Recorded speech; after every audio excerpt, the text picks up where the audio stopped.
आज दिनिकिया रायगड़ा जिला गस्तरे भारतीय जनता पार्टी राज्य कृषक मोर्चा सभापति श्री महेश्वर साहू आसिथिले। प्रथमे गुणपुर पूर्त विभाग बंगला को पहुंची सेठारे थिबा किछि चाषींक समस्या एवं लघुचाप जनित क्षयक्षति विषय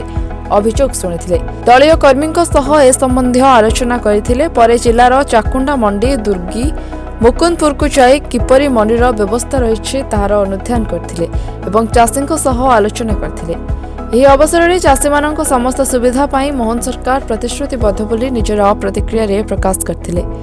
ପରେ ସେ ରାୟଗଡ଼ା ଅଭିମୁଖୀ ଗସ୍ତ କରିଥିଲେ।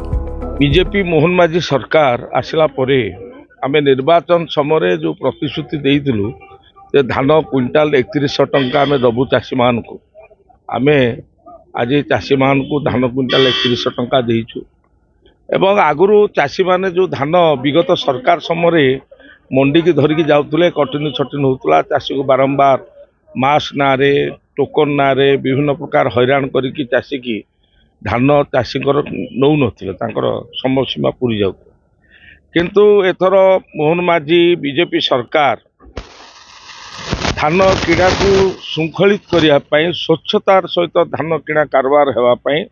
व्यापक व्यवस्था कर मंत्री एमएलए विधायक एवं सांसद समस्ते मंडी परिदर्शन कर मंडी परिचालना ठीक ठाक भाव चली ना देखुं। आज से परिप्रेक्षी मु आज आमर रायगड़ा जिला मंडी दर्शन आसी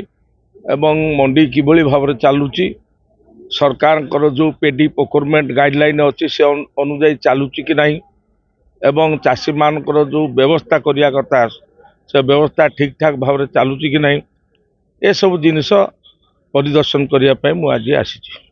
देखो लघुचाप जनित जो वर्षा होगी जो धान फसल पनीपरिया फसल कपा फसल विभिन्न प्रकार फसल व्यापक भाव में क्षतिग्रस्त होती जो अंचल आमर ये जो वर्षा होता अदिनिया लघुचाप जनित वर्षा मो